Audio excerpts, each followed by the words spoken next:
अल्लाहुम्मा सल्लि अला मुहम्मदिन व अला आलि मुहम्मद कमा सल्लैता अला इब्राहीम व अला आलि इब्राहीम इन्नका हमीदुम मजीद। अल्लाहुम्मा बारिक अला मुहम्मदिन व अला आलि मुहम्मद कमा बारकता अला इब्राहीम व अला आलि इब्राहीम इन्नका हमीदुम मजीद। ग्रामी कदर सामीन कराम, आज के खुतबा में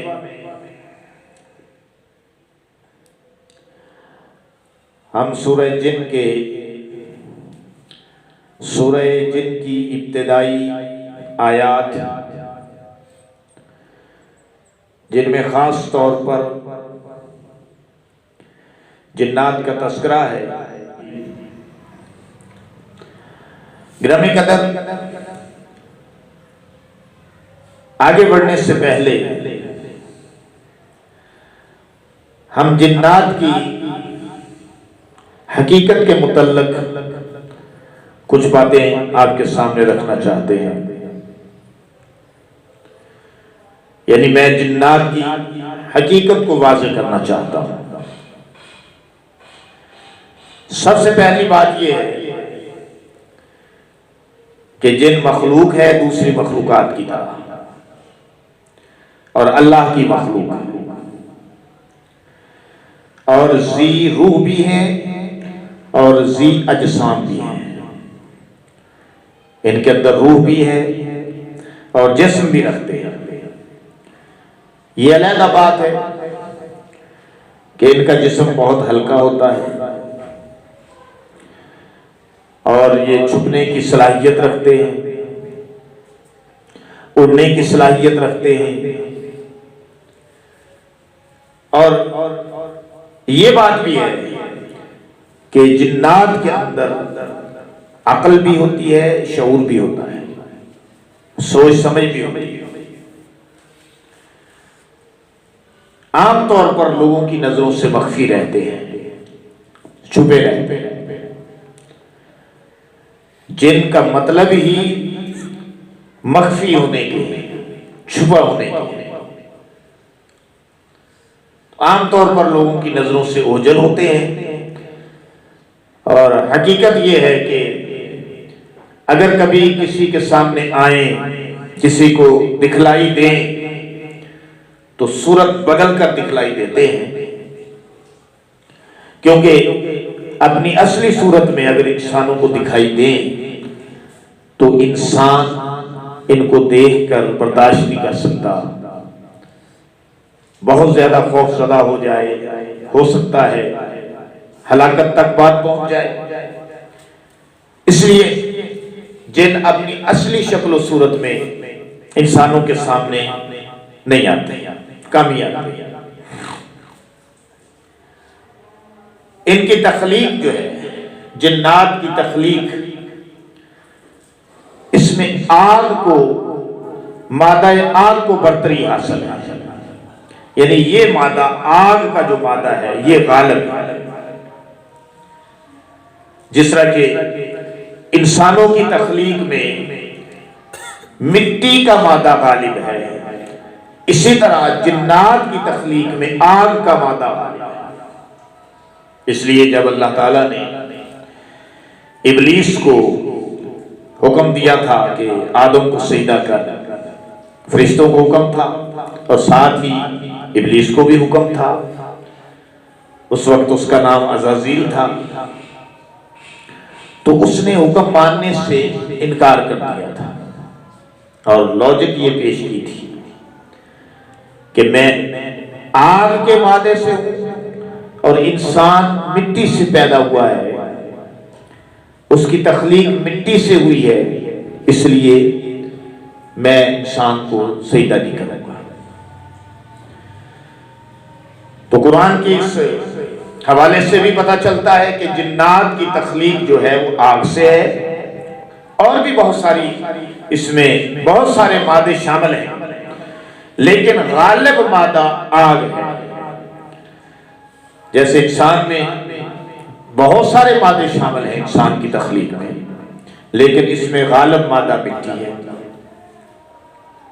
और जिन्नात के अंदर इंसानों की तरह नर और मादा भी हैं, मुज़क्कर मुअन्नस भी हैं, और रिप्रोडक्शन सिस्टम भी इनके अंदर जारी है, यानी सिलसिलाए तवालद और तनासल भी जिन्नात के अंदर होता है इंसानों की तरह। और जाहिर है कि कुरान में जिनको शयातीन भी कहा गया है, जिन्नात को कुरान ने शयातीन भी कहा, वो भी जिन्नात ही के कबीले से है, इसी नस्ल से। और ये कहा जा सकता है कि बहुत ज्यादा जो इनमें से शरीर हैं तो उनको शयातीन कहा गया। जिन्नात और फरिश्तों का वजूद कुरान और सुन्नत से पूरी तरह साबित है। अगर कोई कहे कि जिन्नात नहीं है या फरिश्तों का वजूद नहीं है तो दरअसल नस्से कुरानी का मुनकर है, इसलिए कि कुरान ने और हदीस पाक सल्लल्लाहु अलैहि वसल्लम ने पूरी तरह वज़ाहत के साथ इन मखलूकात को बयान किया है। अब जो आयत मैंने तिलावत की है इसका शान नज़ूल भी है। फरमाया सही बुखारी के अंदर और सही मुस्लिम और तिरमिज़ी में भी है कि हजरत इब्ने अब्बास रजी अल्लाह ताला अन्हु रवायत करते हैं, रसूलुल्लाह सल्लल्लाहु अलैहि वसल्लम ने जिन्नात को कसदन कुरान नहीं सुनाया, भी इरादा करके सुनाया, बेलकस्द नहीं सुनाया। वो एक अलग वाक़या है कि जहां आप सल्लल्लाहु अलैहि वसल्लम हजरत अब्दुल्ला बिन मसूद रजी अल्लाह ताला अन्हु को लेकर जंगल गए थे जिन्नात को इस्लाम की दावत देने के लिए, उनको कुरान सुनाने के लिए, वो अलग वाक़या। लेकिन ये सूरह जिन की इब्तिदाई आयतें जो नाज़िल हुई हैं, यहां आप सल्लल्लाहु अलैहि वसल्लम ने बेलकस्द उनको कुरान ने सुनाया। आप सल्लल्लाहु अलैहि वसल्लम नमाज में कुरान की तिलावत फरमा रहे थे, जिन्नात की एक जमात आई और आपके कुरान की तिलावत सुनकर चली गई और मुसलमान भी हो गई। अल्लाह ने बजरिया वही आप सल्लल्लाहु अलैहि वसल्लम को बाद में ये सारा अहवाल सुनाया, जो कि कुल ऊहिया इलैया अन्ना उस्तमा नफरुम मिनल जिन्न के उन्वान के तहत बयान किया है। मैं सारा वाक़या आपके सामने रखता हूं।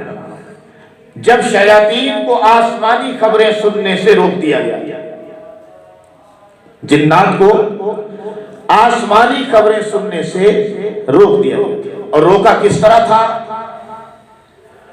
कि हुजूर सल्लल्लाहु अलैहि वसल्लम की बेइज्जत से कबल जिन्नात प्रवास करते हुए और एक दूसरे पर सीढ़ियां लगाकर, जो है वो जाहिर है वजन में हल्के हैं, परवाज इनकी बड़ी है, स्पीड बड़ी तेज है, हवा की तरह है। और ये बाद में इंशाल्लाह बातें करेंगे कि इंसानों को जो चिमटते हैं या इंसान कहते हैं कि हमको जिन लग गया है, जिन चिमट गया है, वो क्या कैफियत होती है, वो क्या सूरत हाल होती है, शायद अगली तकरीर में आए बात। तो जिन्नात जो है वो किसी तरह प्रवास करते करते, सफर करते करते आसमान के करीब पहुंच जाते थे नबूवत से पहले, खुसूसन हुजूर अलैहिस्सलाम की नबूवत से पहले, आपकी बेइज्जत से कबल। तो वहां पे अल्लाह की तरफ से जो अहकामात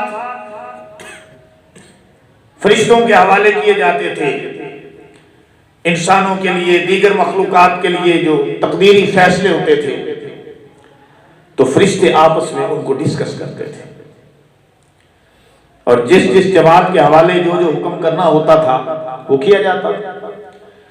और जब उनकी आपस की डिस्कशन होती थी फरिश्तों की, तो उसको थोड़ा बहुत सुन लेते थे ये शयातीन जिन, उचक लेते थे उन बातों को बीच में से, और फिर जमीन पे आके अपने कानों को, जादूगरों को 100 झूठ मिला के फूंक देते थे, उनके कानों में फूंक देते थे आके, जैसे ये समझे कि जिनके मुवक्कलात होते थे उनको आके बता देते थे।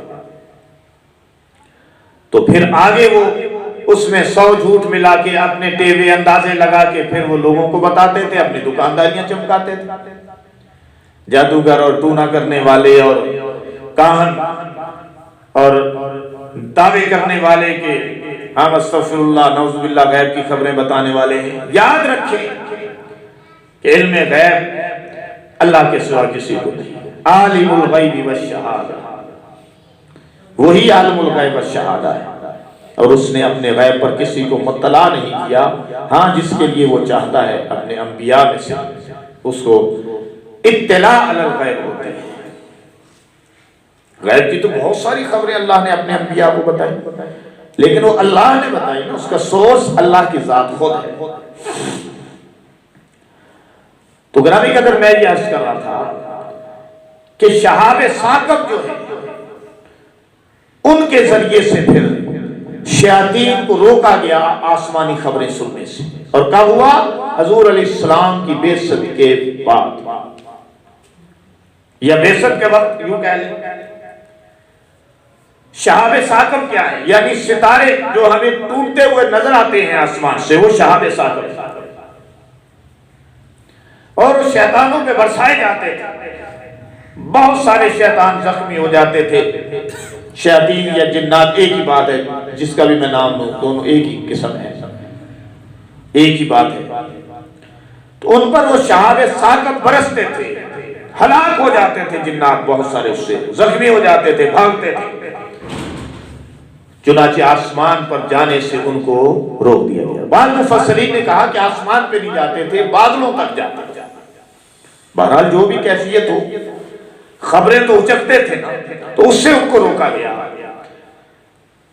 तो जब उनको रोका गया तो उन्होंने अपने सरदार को, बड़े इब्लीस को आगे से रिपोर्ट पेश की कि हम पे तो शहाब साकब बरसने लगे हैं, आग के गोले बरसने लगे हैं, हम पे बम्बारमेंट होने लग गई है,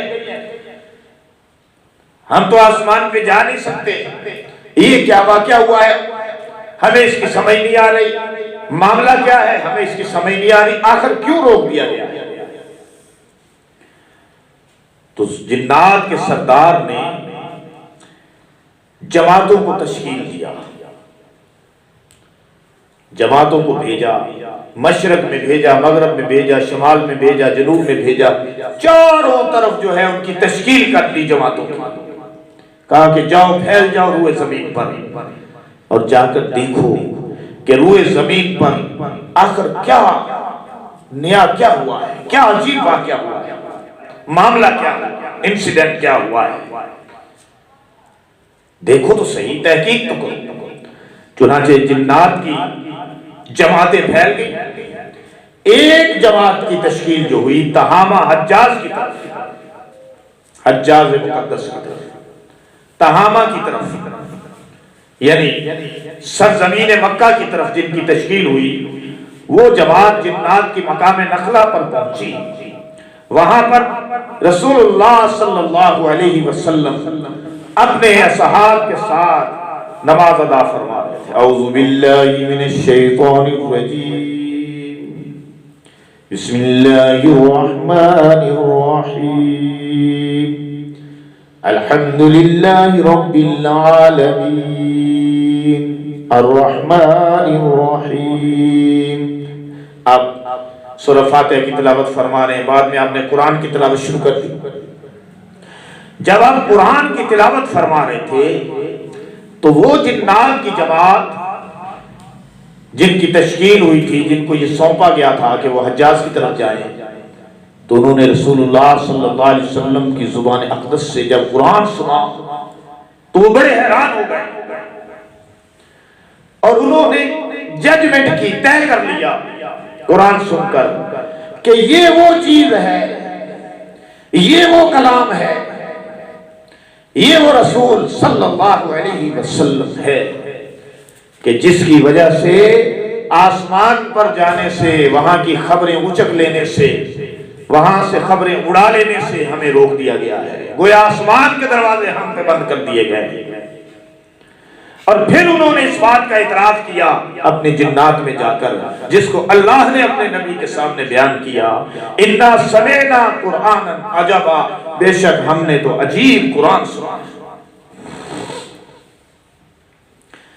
एक वाकया ये हुआ, रूए जमीन पर भी एक वाकया हुआ इंसानों के साथ कि जब हजूर अलैहिस्सलातु वस्सलाम की बेइज्जत हुई तो उस वक़्त ताइफ के अंदर लोगों ने देखा रात को कि आसमान पर तो रौनक लगी हुई है और आसमान पर तो सितारे टूट रहे हैं, वो आग बरस रही है। जिस तरह के हम देखें, हम कहें अपनी जुबान में कि आसमान पर तो बम्बारमेंट हो रही है। तो लोगों ने कहा कि ये अहले आसमान तो बर्बाद हो गया, ये क्या हो गया, ये तो आसमान जो है टूट रहा है, आसमान तो शोले उगल रहा है। वो बड़े हैरान हुए और परेशान भी हुए, हत्ता के ताइफ वालों ने अपने मवेशी जो है उनको भगाना शुरू कर दिया, जाओ भाग जाओ, और अपने गुलामों को आजाद करना शुरू कर दिया, जाओ तुम आजाद हो। एक आदमी आगे बढ़ा, उसका नाम था अब्दे यालैल इब्न अमर। उसने कहा यार ठहरो यार, क्या कर रहे हो, अपने माल क्यों बर्बाद कर रहे हो, और ये गुलाम तुम्हें दोबारा मिलेंगे, इनको क्यों आजाद कर रहे हो, ठहरो जरा, मैं तुमसे बात करता हूं। उन्होंने कहा हाँ क्या बात है। कहने लगा कि तुम जरा नजूम को तो देखो ना, सितारों को देखो, अगर सितारे अपनी जगह पे मौजूद हैं तो फिर कोई प्रॉब्लम नहीं, अगर सितारे अपनी जगह पे मौजूद नहीं है, आसमान के सितारे अगर वो अपनी जगह मौजूद नहीं है तो फिर ठीक है, फिर जो कर रहे हो ठीक है, यही करना चाहिए। और जब लोगों ने देखा कि आसमान पर तो सितारे मौजूद हैं, सितारों को तो कोई मसला नहीं पैदा हुआ, लेकिन नीचे जो है वो सितारे टूट भी रहे हैं, सितारे एक दूसरे में शोलाबारी हो रही है। तो उसने कहा कि अब मैं तुम्हें बताता हूं, अब्दे यालैल ने कहा अब मैं तुम्हें बताता हूं कि क्या मामला है। लोगों ने कहा बताओ। तो उसने कहा इब्ने अबी कब्शा की बेइज्जत हो गई है, यानी रसूलुल्लाह सल्लल्लाहु अलैहि वसल्लम तशरीफ ले आए। और उसने कहा कि इसलिए ये अजीब वाकया हुआ है। एक तो ये वाकया है जो कि सूरह जिन का शान नज़ूल